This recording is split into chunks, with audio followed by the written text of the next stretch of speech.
Hello friends, welcome to IT for you. I hope आप सभी अच्छे होंगे। First of all I am really very sorry कि मैं अभी वीडियोस अपलोड नहीं कर पा रहा हूँ due to my busy schedule. But अब से मैं ट्राई करूँगा कि मैं एवरीडे वीडियो अपलोड करूँ, और अगर एवरीडे भी पॉसिबल नहीं हो पाया तो I try my level best कि मैं एटलीस्ट वीक में 4 वीडियोज़ आपके लिए अपलोड करूँ।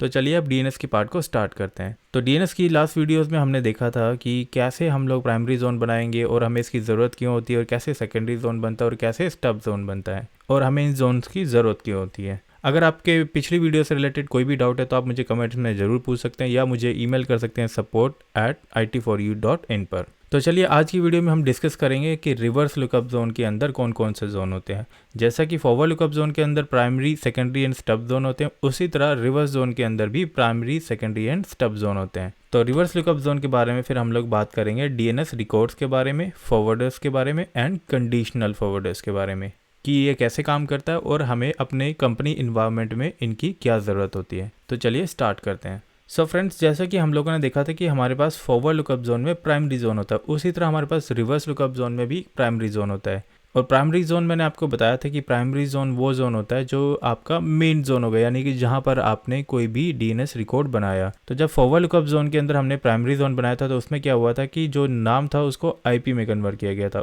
उसी तरह हम जब रिवर्स लुकअप जोन के अंदर प्राइमरी जोन बनाएंगे तो वो IP एड्रेस को करेगा नाम में कन्वर्ट, यानी कि जो उसकी एंट्री आप वहां पर देखेंगे तो आपको जो लेफ्ट हैंड पे दिखाई देगी वो IP एड्रेस दिखा देगा और राइट हैंड पे नाम दिखाई देगा। तो चलिए इसके लिए चलता हूँ मैं अपने प्राइमरी डोमेन कंट्रोलर पर, और यहाँ से हम लोग एक्सेस करेंगे DNS को, डोमेन नेम सिस्टम। तो जैसे कि पिछली वीडियोस में हम लोगों ने फॉरवर्ड लुकअप जोन को कॉन्फ़िगर कर लिया था, हमने देखा था कि हम लोग नया फॉरवर्ड लुकअप जोन कैसे बनाते हैं, और अगर आपके पास already active directory integrated zone में है तो वो बाय डिफ़ॉल्ट कैसे बनेगा। तो हमने नई मशीन पे भी देखा था, यानी कि नए सर्वर पे, कि फॉरवर्ड लुकअप जोन कैसे बनेगा। और अगर आपके पास एक्टिव डायरेक्टरी आपने ऑलरेडी इंस्टॉल कर चुके हैं तो वहाँ पर भी एग्जिस्टिंग आपके पास फॉरवर्ड लुकअप जोन क्रिएट हो जाएगा। तो अभी हमारे पास फॉरवर्ड लुकअप जोन तो है, लेकिन अगर आप यहाँ पर देखेंगे रिवर्स लुकअप जोन की अभी यहाँ पे कोई भी एंट्री यानी कि कोई भी इन्फॉर्मेशन अवेलेबल नहीं है। तो जैसे कि मैंने बताया था कि फॉरवर्ड लुकअप जोन में IT4U के अंदर हम लोगों ने जो प्राइमरी जोन बनाया उसमें जो एंट्रीज होंगी वो सबसे पहले यहाँ पर आप देखेंगे नाम होगा, उसके बाद IP एड्रेस होगा। लेकिन अगर हम रिवर्स लुकअप जोन में जाते हैं तो रिवर्स लुकअप जोन में जाके आप न्यू जोन बनाएंगे। तो न्यू जोन बनाने के लिए आपको क्या करना होगा, आपको सिर्फ राइट क्लिक करना है रिवर्स लुकअप जोन के ऊपर, उसके बाद आपको क्लिक करना है नेक्स्ट। तो यहाँ से भी आप देख सकते हैं कि आपके पास 3 ऑप्शन आ रहे हैं, primary zone, secondary zone and stub zone. Store the zone in active directory, available only if DNS server is writable domain controller. तो यहाँ से भी आप डेफिनेशन देख सकते हैं, creates a copy of zone that can be updated directly on this server, जैसा कि हम लोगों ने फॉरवर्ड लुकअप जोन के अंदर देखा था।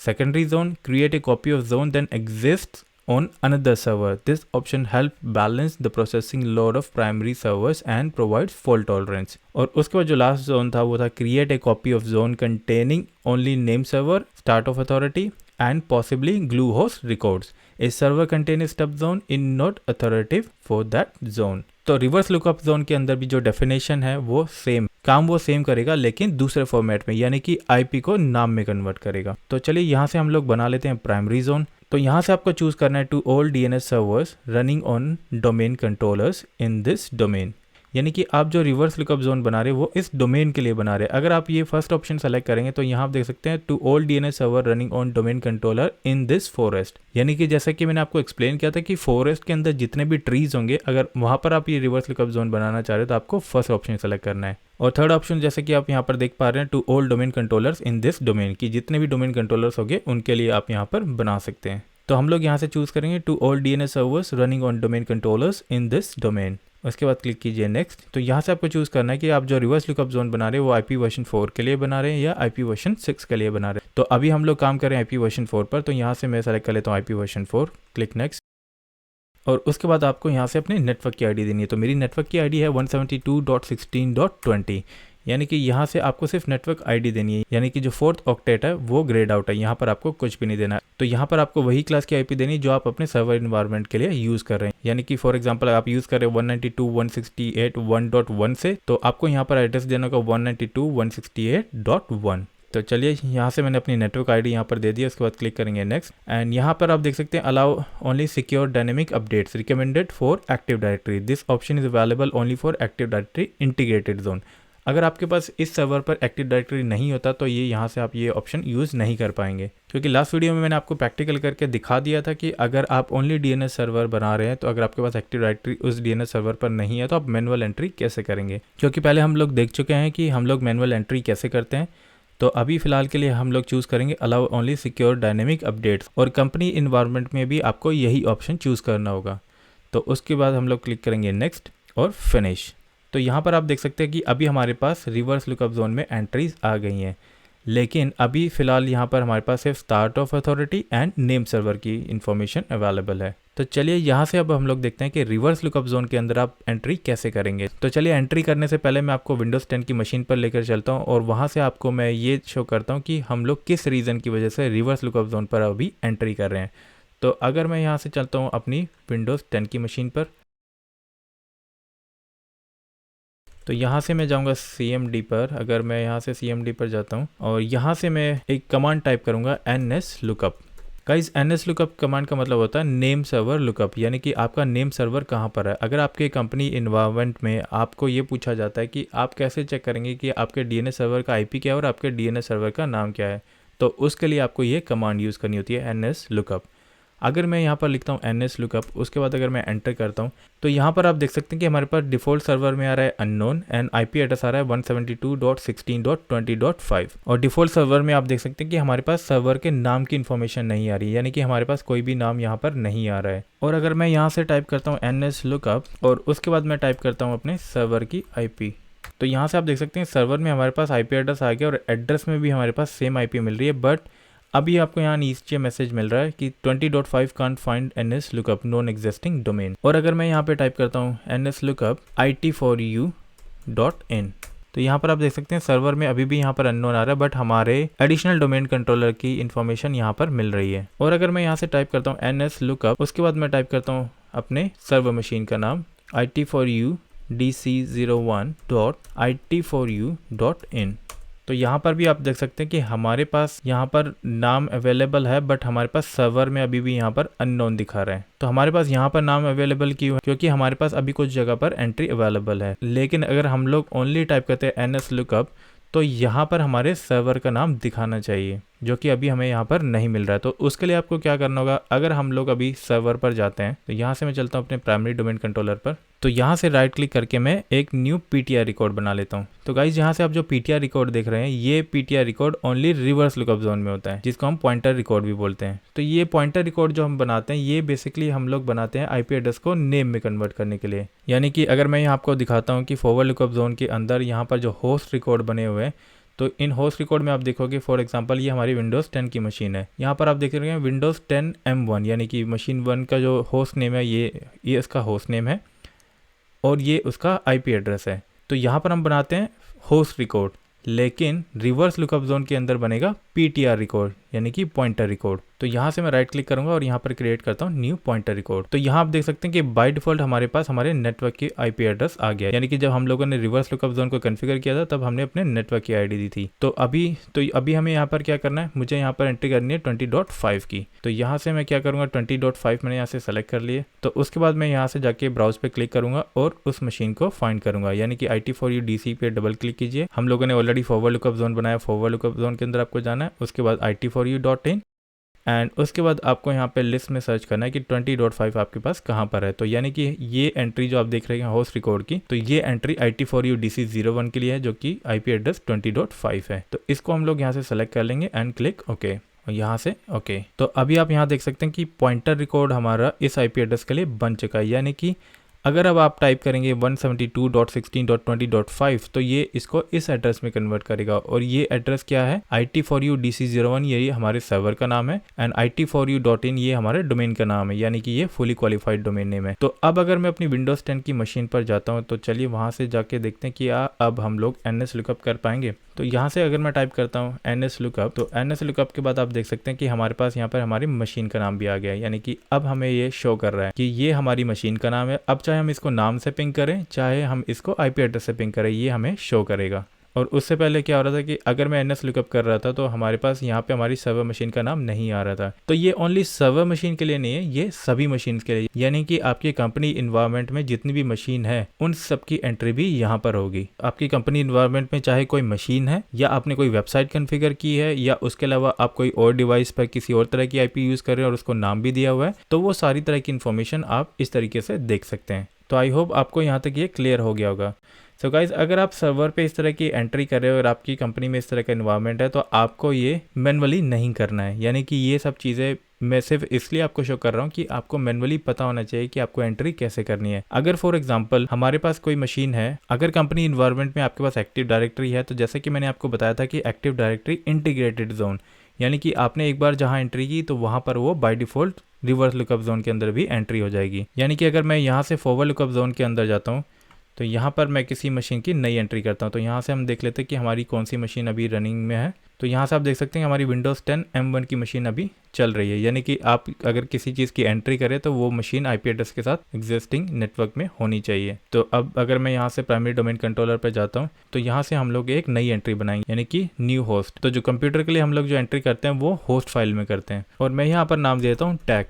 तो यहाँ पर आप देख सकते हैं tag.it4u.in, ये हमारा फुली क्वालिफाइड डोमेन है। और अभी हम लोगों को क्या करना है, IP एड्रेस हमें कौन सी मशीन का देना है, हमारी विंडोज़ 10 की मशीन का। यानी कि यहाँ पे आप जो देख रहे हैं ये हमारी 20 डॉट वाली जो मशीन है 20.1, ये मशीन अभी रनिंग में है। तो यहाँ से मैं इसका IP एड्रेस दे देता हूँ 172.16.20.21 और उसके बाद आपको ये ऑप्शन सेलेक्ट कर देना है, create associated pointer PTR record. उसके बाद अगर मैं यहाँ से ऐड होस्ट करता हूँ तो यहाँ पर आप देख सकते हैं कि हमारे पास जो है एंट्री है वो यहाँ पर अवेलेबल है, जो कि नाम टू IP में कन्वर्ट कर रहा है। और अगर मैं अभी जाता हूँ अपने रिवर्स लुकअप जोन में तो इसके लिए आपको यहाँ से करना होगा रिफ्रेश करने के बाद आप देख सकते हैं कि आपके पास यहाँ पर एंट्री अवेलेबल है। यानी कि अभी इसने बाय डिफॉल्ट दोनों मशीन की एंट्री कर ली है, यानी कि हमारी विंडोज़ 10 M1 ये उस मशीन का नाम है और इस पे हम लोगों ने एक एंट्री और की है जो कि टैग के नाम से हम लोगों ने यहाँ पे कोई वेबसाइट, फॉर एग्जांपल हमने कोई वेबसाइट कॉन्फ़िगर कर ली है। तो आप देख सकते हैं इसने बाय डिफ़ॉल्ट ऑटोमेटिकली दोनों एंट्रीज को यहाँ पर सेव कर लिया है। तो अब अगर कोई इस IP एड्रेस को टाइप करेगा, यानी कि इस IP एड्रेस के अगर थ्रू नाम देखने चाहेंगे तो हम लोग इस मशीन को नाम देख सकते हैं। तो आई होप आपको ये क्लियर हो गया होगा कि कैसे हम लोग रिवर्स लुकअप जोन पर प्राइमरी जोन बनाते हैं। यानी कि ये आपका प्राइमरी जोन है और ये प्राइमरी जोन ऐसे ही काम करेगा जैसे कि हम लोगों ने फॉरवर्ड लुकअप जोन पे किया था। यानी कि जैसा कि मैंने आपको एक्सप्लेन किया था कि फॉरवर्ड लुकअप जोन के अंदर जो प्राइमरी जोन होगा, यानी कि ये प्राइमरी जोन है, सेम इसी तरह का प्राइमरी जोन आपका यहाँ पर भी बनेगा। और इस प्राइमरी जोन का आप सेकेंडरी जोन भी बना सकते हैं और सेम आप स्टब जोन भी बना सकते हैं। तो जैसा कि हम लोगों ने फॉरवर्ड लुकअप जोन के लिए primary, secondary and stub zone बनाया था, एग्जैक्टली सेम आप उसी तरह primary, secondary and stub zone बनाएंगे। अगर आप रिवर्स लुकअप जोन में प्राइमरी, सेकेंडरी या स्टब जोन बनाने से रिलेटेड कोई भी प्रॉब्लम फेस करते हो तो आप मुझे कमेंट में ज़रूर पूछ सकते हैं। अगर आप चाहते हैं कि मैं आपके लिए इसके लिए भी वीडियो बनाऊं तो मैं ये वीडियो भी आपके लिए क्रिएट कर दूंगा। तो आई होप यहाँ तक आपको ये क्लियर हो गया होगा कि रिवर्स लुकअप जोन के अंदर भी प्राइमरी, सेकेंडरी और स्टब जोन का क्या फंक्शन है। यानी कि आप जो सेकेंडरी जोन बनाएंगे उसके पास वो एग्जैक्ट कॉपी होगी प्राइमरी जोन की। यानी कि रिवर्स लुकअप जोन में भी अगर आप कोई सेकेंडरी जोन बनाते हैं तो वो प्राइमरी जोन की एकदम एग्जैक्ट कॉपी होगी, बट आप उसको एडिट नहीं कर पाओगे, यानी कि वो सिर्फ रीड ओनली होगी। एंड स्टब जोन में क्या होगा, स्टब जोन में वो सारे रिकॉर्ड कॉपी नहीं करेगा। तो जब भी आप स्टब जोन बनाएंगे तो वो प्राइमरी जोन की start of authority, name server और होस्ट रिकॉर्ड को कॉपी करता है, यानी कि वो वहाँ से ये इन्फॉर्मेशन रेप्लिकेट कर लेगा, लेकिन उसमें भी हम लोग कुछ चेंजेस नहीं कर पाएंगे। तो आई होप यहाँ तक आपको ये क्लियर हो गया होगा। तो चलिए अब आगे बढ़ते हैं। अब हम लोग देखेंगे DNS रिकॉर्ड की DNS रिकॉर्ड्स क्या होते हैं। So guys, what is DNS record? Whatever you query, your server answer it with different records. यानी कि आप सर्वर से जब भी कोई रिक्वेस्ट करते हो तो उसका जो आपको आंसर मिलता है वो एक डिफरेंट रिकॉर्ड से मिलता है। यानी कि अगर आप किसी कंप्यूटर को पिंग कर रहे हैं तो उस कंप्यूटर की इन्फॉर्मेशन, जैसे कि आप यहाँ पर देख रहे हैं टाइप ऑफ डिफरेंट रिकॉर्ड्स, इनमें से एक रिकॉर्ड के पास आपकी कंप्यूटर की इन्फॉर्मेशन होगी, दूसरे रिकॉर्ड के पास आपके सर्वर के नाम की डिटेल होगी, और किसी रिकॉर्ड के पास आपके स्टार्ट ऑफ अथॉरिटी की इन्फॉर्मेशन होगी, और किसी रिकॉर्ड के पास आपके नेम सर्वर की इन्फॉर्मेशन होगी, और उसके अंदर एक ऐसा भी रिकॉर्ड होगा जिसमें कि आपकी ईमेल की और उसके अलावा काफ़ी सारी अदर सर्विसेज की या जो भी आप अदर डिवाइसेस यूज़ कर रहे हैं उनकी इन्फॉर्मेशन होगी। सो इट मीन्स कि आप जो भी DNS पे क्वेरी करते हो उसका जो आपको रिस्पॉन्स मिलता है वो एक पर्टिकुलर रिकॉर्ड से मिलता है। तो यहाँ से आप देख सकते हैं हमारे पास टाइप्स ऑफ DNS रिकॉर्ड। इसके अलावा भी गाइस बहुत सारे रिकॉर्ड्स होते हैं, बट अभी हमें फ़िलहाल उसकी ज़रूरत नहीं है। वो मैं आपको MCSE के एडवांस कोर्स में एक्सप्लेन करूंगा और अलग अलग सर्विसेज के लिए हमें इन रिकॉर्ड्स की ज़रूरत होती है। तो अभी मैं आपको ओनली बेसिक रिकॉर्ड्स के बारे में इन्फॉर्मेशन दूंगा। तो चलिए स्टार्ट करते हैं होस्ट ए रिकॉर्ड से और क्वाड ए रिकॉर्ड से। यानी कि जैसे हम लोग डबल ट्रिपल बोलते हैं, अगर ऐसे आपके पास कोई 4 वैल्यू होता है, हम उसको क्वाड बोलते हैं, यानी कि क्वाड ए हमारे पास रिकॉर्ड होता है। So guys host a record जो है वो most commonly use to map a fully qualified domain name to an IP version 4 address and acts as a translator by converting domain names to IP addresses। तो जैसे कि मैंने आपको बताया था डोमेन नेम को IP एड्रेस में convert किया जाता है, तो वो कैसे कन्वर्ट होता है, वो होस्ट ए रिकॉर्ड के अंदर उसकी एंट्री होती है। यानी कि यहाँ से हमें पता लगता है कि कौन से डोमेन का क्या IP एड्रेस है। यानी कि यहाँ पर आप सिंपल लैंग्वेज में भी देख सकते हैं, it stores the IP address for a name. A record are use for IP version 4। यानी कि अगर आपकी मशीन पर IP वर्जन 4 असाइन है, जैसे कि आपको पता है IP 2 तरह के होते हैं, IP version 4 and IP version 6। अगर आपके कंप्यूटर के या कोई भी डिवाइस आपका है जिस पर IP वर्जन 4 असाइन है, तो उसका जहाँ रिकॉर्ड सेव होगा वो होगा होस्ट ए रिकॉर्ड। तो चलिए अपने प्राइमरी डोमेन कंट्रोलर पर चलकर देखते हैं कि इस तरह का कोई रिकॉर्ड हमारे पास अवेलेबल है या नहीं। तो यहाँ से मैं एक्सेस करूँगा DNS। तो गाइज यहाँ पर आप देख सकते हैं कि टाइप्स में आपके पास होस्ट ए की यहाँ पर इंफॉर्मेशन आ रही है। यानी कि जितने भी हमारे कंप्यूटर है और जिन पर IP वर्जन 4 असाइन किया हुआ है वो सभी होस्ट रिकॉर्ड के साथ बनेंगे। यानी कि अगर फॉर एग्जांपल मैं अपनी विंडोज़ 10 M1 की मशीन को यहाँ से डबल क्लिक करता हूँ, तो यहाँ पर हमारा जो IP एड्रेस है वो IP वर्जन 4 का IP एड्रेस है। तो IP वर्जन 4 की जो भी इन्फॉर्मेशन सेव होगी वो होस्ट ए फाइल के अंदर स्टोर होगी। यानी कि जब भी आप क्वेरी करेंगे DNS सर्वर के थ्रू, तो actually DNS server host A file के अंदर चेक करेगा कि उस IP वर्जन 4 कंप्यूटर की IP एड्रेस और उसका नाम क्या है। आई होप आपको ये होस्ट फाइल क्लियर हो गया होगा कि होस्ट फाइल में हमें किस चीज़ की इन्फॉर्मेशन मिलती है। और एक इंटरव्यू क्वेश्चन भी है, अगर आपसे पूछा जाता है कि होस्ट ए फाइल के अंदर कौन सी इन्फॉर्मेशन सेव होती है, तो ये आपको पता होना चाहिए कि उसके अंदर कंप्यूटर की इन्फॉर्मेशन सेव होगी जिसमें कि IP वर्जन 4 असाइन होगा। तो चलिए आगे बढ़ते हैं। तो जैसा कि हम लोगों ने देखा कि ए रिकॉर्ड के अंदर IP वर्जन 4 की डिटेल सेव होती है, उसी तरह अगर हमारे कंप्यूटर पर या किसी डिवाइस पर IP वर्जन 6 के IP अगर असाइन है, तो उसकी इन्फॉर्मेशन क्वाड ए रिकॉर्ड के अंदर सेव होगी। यानी कि फॉर एग्जांपल अगर हम लोग अपने प्राइमरी डोमेन कंट्रोलर पर चलते हैं, अगर मैं यहाँ से होस्ट का एक नया रिकॉर्ड क्रिएट करता हूँ, तो यहाँ पर आप देख सकते हैं न्यू होस्ट ए और क्वाड ए। तो यहाँ से आपको क्लिक करना है। इसको मैं यहाँ से नाम दे देता हूँ टेक टेस्ट, और यहाँ पर फॉर एग्जांपल के लिए मैं एक IP वर्जन 6 का IP एड्रेस यहाँ पर डाल देता हूँ। तो यहाँ पर देख सकते हैं कि हमारी जो एंट्री है सक्सेसफुली क्रिएट हो चुकी है। और यहाँ पर अभी आप देख सकते हैं कि हमारे पास होस्ट फाइल के अंदर जो ऑप्शन आ रहा है वो अभी क्वाड ए से आ रहा है, यानी कि IP वर्जन 6 होस्ट क्वाड ए। और यहाँ पर हमारे पास जो इन्फॉर्मेशन अवेलेबल है वो होस्ट ए की इन्फॉर्मेशन अवेलेबल है। तो इससे आप इजीली आइडेंटिफाई कर सकते हो कि आपके कौन से कंप्यूटर पे IP वर्जन 6 की IP असाइन है और कौन से कंप्यूटर्स पर IP वर्जन 4 की IP असाइन है। तो आई होप आपको ये क्लियर हो गया होगा कि होस्ट ए और होस्ट क्वाड ए में क्या डिफरेंस है। तो चलिए अब आगे बढ़ते हैं। तो उसके बाद हमारे पास आएगा alias C name. C name को हम कैनोनिकल नेम भी बोलते हैं। ए कैनोनिकल नेम और C name record is a type of DNS record that maps an alias name to a true or canonical domain name.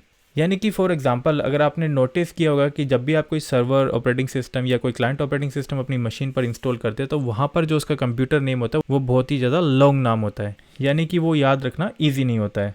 For example अगर मैं अपनी server machine पर जाता हूं, तो यहाँ से अगर आप देखेंगे तो हमारे जो सर्वर का अभी हम लोगों ने जो नाम सेट किया था, क्योंकि हम लोगों ने सर्वर का नाम रीनेम कर दिया था, तो हमारे पास जो अभी सर्वर का नाम है वो है IT4U DC01। लेकिन कंपनी इन्वायरमेंट में क्या होता है कि हम लोग सिक्योरिटी रीजंस की वजह से हम लोग कभी भी सर्वर के नाम को रीनेम नहीं करते हैं।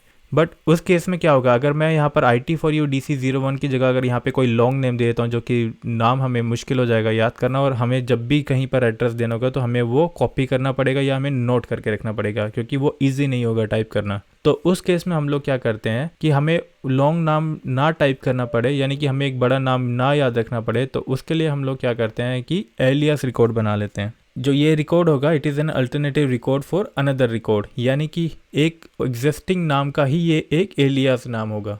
यानी कि फॉर एग्जांपल आपने किसी का नाम रखा है बट आप उसको फुल नाम से कभी नहीं बोलते, आप उसको शॉर्ट नाम से बोलते हैं, तो वो क्या हो गया, उसका एलियास नेम हो गया। यानी कि फॉर एग्जांपल आपका first name and last name, जब भी अगर आपको कोई बुलाता है तो आपके फर्स्ट नेम के साथ बुलाता है, यानी कि उसमें बार बार उसको आपके लास्ट नेम को ऐड करने की ज़रूरत नहीं होती है। उसी तरह सर्वर में अगर हम लोग एलियास नेम बना देते हैं तो वो बेसिक अंडरस्टैंडिंग है कि ये रिकॉर्ड इस नाम के साथ बना हुआ है, तो ये इस सर्वर को या इस मशीन को कॉन्टैक्ट करना चाह रहा है। तो चलिए देखते हैं कि एलियास नाम हम बनाते कैसे हैं। फॉर एग्जांपल अगर मैं सर्वर मशीन पर जाता हूँ तो अभी हमारे पास हमारी जो अभी फ़िलहाल सर्वर मशीन का नाम है वो है IT4U DC01, लेकिन आप नहीं चाहते कि आप इस सर्वर को IT4U DC01 के नाम से कॉन्टैक्ट करें।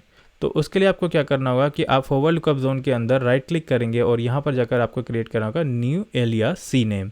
तो यहाँ से देना आपको एलियास नेम। अभी हमारे सर्वर की मशीन का नाम है IT4U DC01। फॉर एग्जाम्पल मैं यहाँ से इसको नाम देता हूँ टैक DC01, यानी कि हम इस सर्वर को कॉन्टैक्ट करना चाहते हैं इस नाम से टैक DC01।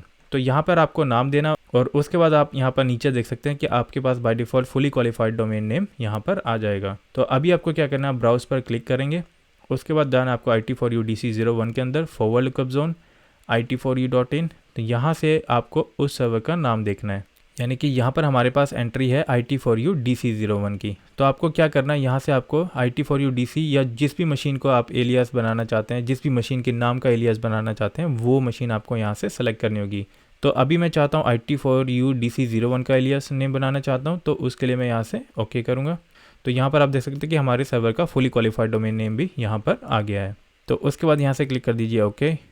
तो यहाँ पर आप देख सकते हैं कि हमारे पास एक एंट्री और बन गई है टैग DC01, और इसका जो टाइप में आप देख सकते हैं यहाँ पर वो है एलियास सी नेम, यानी कि जैसा कि हम लोगों ने यहाँ पर देखा था एलियास सी नेम, तो हमारे पास ये सेम रिकॉर्ड यहाँ पर अवेलेबल है। अब फॉर एग्जांपल अगर मैं इस नए नाम को अपनी विंडोज़ 10 की मशीन से जाकर पिंग करता हूँ तो क्या हम पिंग कर पाएंगे? तो चलिए चेक करते हैं। तो यहाँ से मैं कमांड प्रॉम्प्ट ओपन करूँगा और यहाँ पर टाइप करूँगा पिंग टैग DC01। तो यहाँ से आप देख सकते हैं कि हमें पिंग रिस्पॉन्स मिल रहा है, यानी कि हम लोगों ने जो अभी एंट्री बनाई है टैग DC0 के नाम से, वहाँ से हमें रिस्पॉन्स मिल रहा है। लेकिन अगर आप यहाँ पर देखते हैं तो आप यहाँ नोटिस कर सकते हैं कि ये जो रिस्पॉन्स आया है हमारे IT4U DC01 से आया है, यानी कि हम लोगों ने एक एलियास नेम बना दिया है लेकिन ये रिस्पॉन्स वहीं से हमें मिल रहा है। यानी कि आपके पास कंपनी इन्वायरमेंट में आपके सर्वर का नाम बहुत ही ज़्यादा लॉन्ग है तो वो भी आप यहाँ पर देख सकते हैं कि वो अब जब भी आपको रिस्पॉन्स मिलेगा तो उस सर्वर का नाम यहाँ पर होगा और वही IP एड्रेस यहाँ पर आपको मिलेगा जिस भी सर्वर का आपने एलियास नेम बनाया है। तो आई होप ये आपको क्लियर हो गया होगा कि हम लोग एलियास नेम क्यों और कैसे बनाते हैं। तो चलिए अब आगे बढ़ते हैं।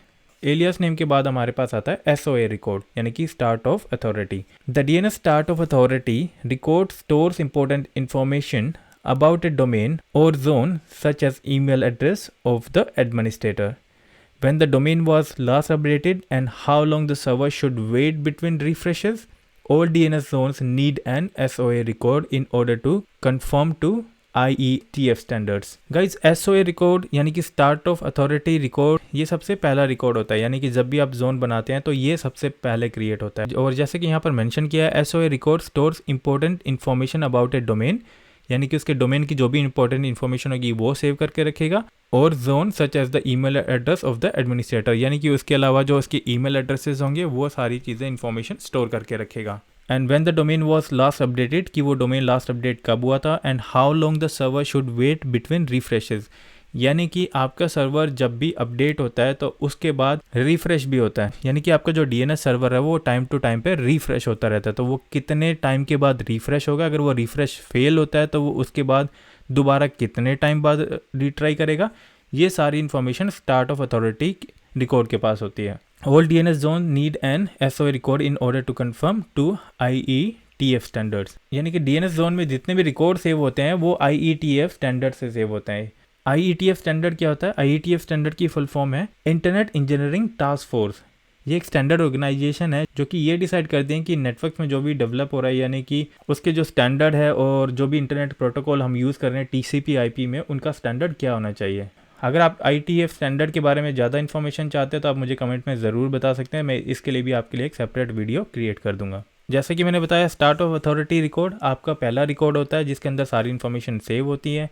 It is the first resource record of the zone and it is 1 पर जोन, यानी कि आपने जो एक जोन बनाया, यानी कि मैंने IT4U.in का जोन बनाया तो उसमें SOA रिकॉर्ड सिर्फ एक ही जोन का होगा। उसके अलावा अगर मैं कोई दूसरा जोन बनाता हूं तो उसमें जो SOA रिकॉर्ड होगा वो सेपरेट क्रिएट होगा, यानी उसके लिए भी एक ही SOA रिकॉर्ड होगा। And it also defines refresh interval of the zone, जैसा कि मैंने आपको बताया था कि आपका DNS server time to time refresh होता है, यानी कि वो सिंक भी होता है, तो उसका एक टाइम डिफाइन होता है कि वो कितने टाइम बाद रिफ़्रेश करेगा, और अगर वो फेल होता है तो वो कितने टाइम बाद वो फिर से दोबारा रीट्राई करेगा। तो ये सारी इन्फॉर्मेशन एसओए के पास होती है। तो चलिए हम चलते हैं अपनी डोमेन कंट्रोलर की मशीन पर और जाकर देखते हैं कि ये एसओए रिकॉर्ड कैसे बनते हैं और उसके अंदर हमें कौन कौन से फीचर मिलते हैं। तो यहाँ से चलता हूँ मैं अपने डोमेन कंट्रोलर की मशीन पर। तो यहाँ पर आप देख सकते हैं हमारे पास स्टार्ट ऑफ अथॉरिटी का रिकॉर्ड बना हुआ है। तो अगर मैं स्टार्ट ऑफ अथॉरिटी पर डबल क्लिक करता हूँ तो यहाँ से आप देख सकते हैं कि हमारे पास स्टार्ट ऑफ अथॉरिटी वाले टैब में सबसे पहला ऑप्शन आ रहा है सीरियल नंबर। तो ये सीरियल नंबर क्या है, 97, यानी कि हमारे पास अभी 97 एंट्रीज़ हो चुके हैं, यानी कि हम लोग 97 एंट्रीज़ बना चुके हैं डीएनएस सर्वर पर। तो यहाँ पर आपको आपने जितनी भी एंट्रीज़ की है उसका टोटल दिखाएगा। और गाइस ये एक इंटरव्यू क्वेश्चन भी है, अगर आपसे पूछा जाता है कि आप सीरियल नंबर की एंट्री कहाँ से देखेंगे, तो आपको ये पता होना चाहिए कि स्टार्ट ऑफ अथॉरिटी वाले रिकॉर्ड्स में आप सीरियल नंबर को चेक कर सकते हैं। यानी कि अगर मैं यहाँ से जाके एक नया रिकॉर्ड क्रिएट कर देता हूँ, फॉर एग्ज़ाम्पल मैं यहाँ से इसको नाम दे देता हूँ टेस्ट वेब, और इसको आईपी एड्रेस असाइन कर देता हूँ हमारे एडिशनल डोमेन कंट्रोलर का। तो अभी हमारे पास जो टोटल नंबर्स है वो है 97। तो मैं यहाँ से ऐड होस्ट कर देता हूँ। तो ऐड होस्ट करने के बाद आप देख सकते हैं कि हमारे पास ये एंट्री यहाँ पर सक्सेसफुली क्रिएट हो चुकी है। अगर मैं यहाँ से राइट क्लिक करके इसको रिफ़्रेश करता हूँ, तो रिफ़्रेश करने के बाद हम लोग जाते हैं स्टार्ट अथॉरिटी में। यहाँ देख सकते हैं कि हमारे पास 98 की जो है वो एंट्री अवेलेबल है, यानी कि अब हमारे जो रिकॉर्ड्स हो गए हैं वो 98 हो गए हैं। अगर मैं यहाँ से जाके इस एंट्री को डिलीट कर देता हूँ टेस्ट वेब को, उसके बाद करेंगे रिफ़्रेश, तो यहाँ पर आप देख सकते हैं कि हमारे पास फिर दोबारा से चेंज होएगा, क्योंकि हम लोगों ने अभी एंट्री डिलीट की है। तो जितने भी आप चेंजेस करेंगे उन सब का जो सीरियल नंबर है उसका रिकॉर्ड यहाँ पर अवेलेबल है, यानी कि जितनी बार भी आप चेंजेस करते हैं उसकी काउंटिंग यहाँ पर ऐड हो जाएगी। और सेकंड ऑप्शन में आप देख सकते हैं कि आपका प्राइमरी सर्वर कौन सा है, यानी कि ये हमेशा आपको प्राइमरी सर्वर यहाँ पर दिखाई देगा IT4UDC01.IT4U.in, ये हमारा प्राइमरी सर्वर है। और उसके बाद जो रिस्पॉन्सिबल पर्सन, यानी कि जो रिस्पॉन्सिबल सर्वर होगा वो कौन सा सर्वर होगा, वो भी हमारा सेम सर्वर, यानी कि होस्ट मास्टर भी हमारा यही सर्वर है। अगर आप अपने प्राइमरी सर्वर और रिस्पॉन्सिबल पर्सन को यहाँ से अगर चेंज करना चाहते हैं तो उसके लिए भी एक प्रोसीजर है, वो मैं आपको MCSA के एडवांस कोर्स में बताऊंगा कि वो हम लोग कैसे चेंज करेंगे। यानी कि अगर आप बात करते हैं DNS सर्वर की, तो DNS सर्वर भी एक डेडिकेटेड टास्क है, यानी कि पूरा सर्वर मैनेज करने के लिए भी उसमें काफ़ी सारी इन्फॉर्मेशन हैं जो हम अभी आने वाली MCSA के एडवांस कोर्स में देखेंगे। तो नेक्स्ट ऑप्शन है इसमें रिफ्रेश इंटरवल। तो गाइस जैसा कि मैंने आपको बताया था अभी कि आपका जो DNS सर्वर है वो रिफ़्रेश होता रहता है, यानी कि जो भी आप नई एंट्रीज़ ऐड करते हैं, यानी कि जो भी कुछ चेंजेस होते हैं वो हर 15 मिनट में ये रिफ़्रेश करेगा, यानी 15 मिनट में जो भी चेंजेस होंगे उनको ये रिफ़्रेश कर लेगा। तो जो रिफ़्रेश का जो टाइम है वो 15 मिनट है। यहाँ से आप इसको कम या ज़्यादा भी कर सकते हैं, बट बाय डिफ़ॉल्ट जो स्टैंडर्ड टाइम रहता है रिफ्रेश इंटरवल का वो 15 मिनट है। सो गाइज ये भी एक इंटरव्यू क्वेश्चन है, अगर आपसे इंटरव्यू में पूछा जाता है कि स्टार्ट ऑफ अथॉरिटी के अंदर refresh interval time by default कितने टाइम का होता है, तो आपको ये पता होना चाहिए कि जो बाय डिफ़ॉल्ट टाइम है वो 15 मिनट का होता है, यानी कि 15 मिनट। और उसके बाद जो ऑप्शन है रीट्राई इंटरवल, फॉर एग्जाम्पल आपका जो सर्वर है 15 मिनट एवरी 15 मिनट में रिफ़्रेश होना है, लेकिन फॉर सम रीज़न आपका जो सर्वर है वो 15 मिनट बाद रिफ़्रेश नहीं हो पाया, वो किसी वजह से फ़ेल हो गया। तो वो फेल होने के बाद कितनी देर बाद दोबारा से रीट्राई करेगा, तो ये उसका टाइम है। यानी कि अगर आपका फर्स्ट टाइम 15 मिनट में अगर सक्सेसफुल रिफ़्रेश हो गया तो वो उसके बाद नेक्स्ट 15 मिनट बाद ही रिफ़्रेश करेगा, लेकिन रिफ़्रेश होते टाइम उसमें अगर कोई एरर आया, वो फेल हो गया, तो वो उसके कितने टाइम बाद उसको दोबारा से रिट्राई करेगा, यानी कि 10 मिनट में उसको दोबारा से रिट्राई करेगा। और अगर उसको रिट्राई नहीं करता है तो कितने टाइम बाद एक्सपायर हो जाएगा, तो उसका जो मैक्सिमम टाइम है वो है 1 डेज़। और उसके बाद जो आपको इन्फॉर्मेशन मिलती है वो है मिनिमम TTL। तो गाइस TTL क्या होता है, जो DNS में जो TTL होता है, TTL को हम लोग बोलते हैं time to live. TTL is a setting that tells the DNS resolver how long to cache a query before requesting a new one. For example यहाँ से आपके पास जो TTL जो टाइम सेट है वो है 1 आवर। तो यहाँ से ये डिफाइन करेगा कि आपकी जो वो डिटेल्स हैं वो कितने टाइम तक कैशे में सेव रहेगी, यानी कि वो 1 घंटे तक कैशे में सेव रहेगी। उसके बाद वो एक न्यू रिक्वेस्ट करेगा उस क्वेरी को रिजॉल्व करने के लिए। सो गाइज आई होप आपको ये समझ आ गया होगा कि स्टार्ट ऑफ अथॉरिटी के अंदर हमें कौन कौन सी इन्फॉर्मेशन मिलती हैं। तो चलिए अब आगे बढ़ते हैं। स्टार्ट ऑफ अथॉरिटी रिकॉर्ड के बाद हमारे पास आता है NS रिकॉर्ड, यानी कि name server. The name server record indicates which DNS server is authority for the domain, that is which server contains the actual DNS record basically NS record tells the internet where to go to find out a domain's IP address. जैसा कि मैंने आपको DNS की first video में बताया था कि हमारे पास टॉप लेवल डोमेन होते हैं, सेकंड लेवल डोमेन होते हैं, तो वो कैसे क्वेरी करते हैं। उसी तरह हमारी जो इन्फॉर्मेशन है, the name server records indicate which DNS server is authority for that domain, यानी कि जिस भी डोमेन को आप कॉन्टैक्ट कर रहे हैं तो नेम सर्वर के पास उस सर्वर की डिटेल्स का रिकॉर्ड सेव होगा। It contains authority DNS servers for the particular domain. These are the best source to answer the queries, यानी कि जो भी अगर आप कॉन्टैक्ट करना चाह रहे हैं किसी भी सर्वर को, तो आपका DNS सर्वर कॉन्टैक्ट करेगा नेम सर्वर को उसकी ट्रू इन्फॉर्मेशन के लिए। तो चलिए इस रिकॉर्ड को हम देखते हैं अपने प्राइमरी डोमेन कंट्रोलर की मशीन पर। तो यहाँ आप देख सकते हैं आपके पास दो नेम सर्वर की यहाँ पर इंफॉर्मेशन अवेलेबल है, यानी कि एक हमारा है DC01 और दूसरा है हमारा ADC01। अगर मैं यहाँ से DC01 को ओपन करता हूँ तो यहाँ पर आप देख सकते हैं कि नेम सर्वर में हमारे पास इंफॉर्मेशन आ रही है कि हमारे जो नेम सर्वर है वो कौन कौन से सर्वर है, यानी कि हमारे जो नेम सर्वर IT4U.in के लिए हमारा जो एडिशनल डोमेन है वो 20.6 है और हमारा जो प्राइमरी डोमेन है वो 20.5 है। तो गाइज अगर आप देखना चाहते हैं कि आपकी कंपनी में आपके डोमेन के लिए नेम सर्वर कौन सा है, तो आप यहाँ से भी चेक कर सकते हैं कि आपकी कंपनी इन्वायरमेंट में कितने नेम सर्वर यहाँ पर लगे हुए हैं। आई होप यहाँ तक आपको क्लियर हो गया होगा कि नेम सर्वर क्या है, यानी कि नेम सर्वर क्या है। The name server record indicates which DNS server is authoritative for that domain, यानी कि उस पर्टिकुलर डोमेन के लिए कौन सा जो सर्वर है वो अथॉरिटेटिव है, यानी कि मेन सर्वर है। तो चलिए अब आगे बढ़ते हैं। उसके बाद हमारे पास आएगा MX record.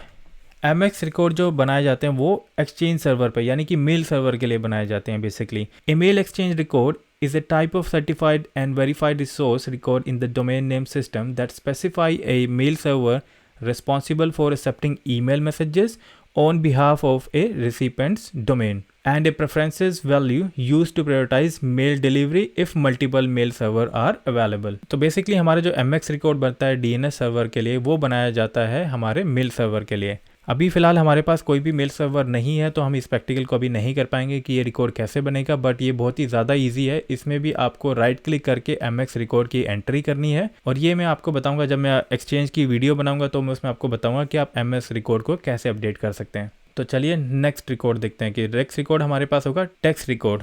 Text record allow administrator to add limited human and machine readable notes and can be used for things such as email validation, site and ownership verification, framework policies, etc. and doesn't require specific formatting. So guys जो TXT record बनते हैं वो email validation के लिए, site या ownership verification के लिए बनते हैं और इसके लिए कोई स्पेसिफिक फॉर्मेट हमें नहीं चाहिए होता है। अभी फ़िलहाल हमारे पास इस तरह का कोई सर्वर नहीं है जिसमें हम इसको टेस्ट कर पाएँ, बट अभी के लिए सिर्फ ये आप अपनी इन्फॉर्मेशन के लिए रखिए कि TXT रिकॉर्ड में जो इन्फॉर्मेशन सेव होती है वो email validation, site and ownership verification के लिए होती है। यानी कि MX रिकॉर्ड के बारे में और TXT रिकॉर्ड के बारे में मैं आपको आने वाली वीडियोज़ में और ज़्यादा एक्सप्लेन करूँगा कि ये रिकॉर्ड हमें क्यों चाहिए होते हैं और हम ये रिकॉर्ड कैसे बनाते हैं। और उसके बाद हमारे पास आता है SRV रिकॉर्ड, यानी कि service record. A service record is A specification of A data in the domain name system defining the location that is the host name and port number of server for a specified services. यानी कि जो service record के अंदर जो भी record रखा जाता है वो उसमें ये डिफाइन किया जाता है कि जो डोमेन नेम सिस्टम है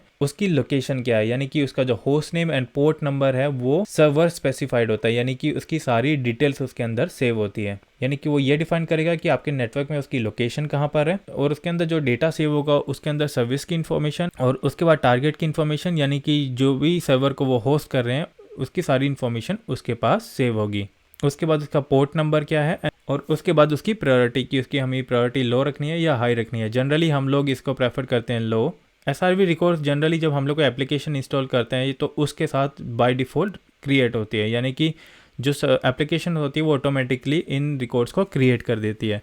ये भी मैं आपको आगे आने वाली वीडियोस में बताऊंगा कि SRV रिकॉर्ड आप कैसे चेक कर सकते हैं और कहाँ पे ये SRV रिकॉर्ड्स बनते हैं। गाइस उसके बाद है हमारे पास PTR रिकॉर्ड। जैसा कि मैंने आपको बताया था कि रिवर्स लुकअप जोन के अंदर PTR रिकॉर्ड होते हैं, यानी कि इस PTR रिकॉर्ड के अंदर आपको इन्फॉर्मेशन मिलती है कि आपके IP एड्रेस को किस नाम के अंदर कन्वर्ट किया जा रहा है। यानी कि a pointer record is a type of domain name system records that resolves an IP address to a domain और host name. It provides IP address for name mapping, यानी कि ये एक IP एड्रेस प्रोवाइड करता है एक नाम को मैप करने के लिए। यानी कि हमारा जो IT4U डोमेन है तो PTR रिकॉर्ड के अंदर IT4U की IP एड्रेस भी असाइन है कि उसका IP एड्रेस क्या है, तो उसका जो रिकॉर्ड सेव होगा वो होता है PTR रिकॉर्ड के अंदर। It is the opposite of A और क्वाड ए रिकॉर्ड्स। यानी कि मैंने अभी आपको जो बताया था कि ए और क्वाड ए के अंदर जो होस्ट की इन्फॉर्मेशन सेव होती है, ये सेम उसी तरह काम करता है। यानी कि होस्ट ए के अंदर हमारे IP वर्जन 4 का डाटा सेव होता है और क्वाड ए के अंदर हमारे IP वर्जन 6 की एंट्री सेव होती हैं।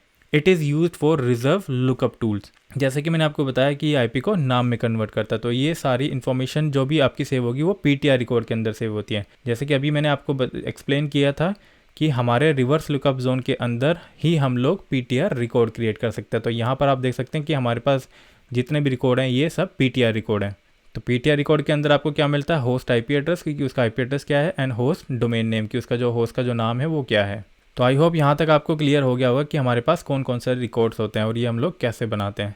तो अगर मैं यहाँ से क्लिक करता हूँ IT4U फॉरवर्ड लुकअप जोन के अंदर, यहाँ से अगर मैं राइट क्लिक करूँगा तो यहाँ पर आप देख सकते हैं कि आपके पास डिफरेंट रिकॉर्ड्स की डिटेल्स आ रही है। यानी कि न्यू होस्ट जो मैंने आपको बताया, new alias, new mail exchanger, ये रिकॉर्ड अगर आपको बनाना है तो इस रिकॉर्ड के लिए आपके पास ईमेल सर्वर होना चाहिए। और ये रिकॉर्ड कैसे बनेगा ये मैं आपको एक्सचेंज सर्वर की वीडियो में एक्सप्लेन करूँगा। और उसके अलावा यहाँ पर आप देख सकते हैं कि न्यू डोमेन, अगर यहाँ पर आप कोई नए डोमेन की एंट्री करना चाहते हैं तो वो भी आप यहाँ से कर सकते हैं।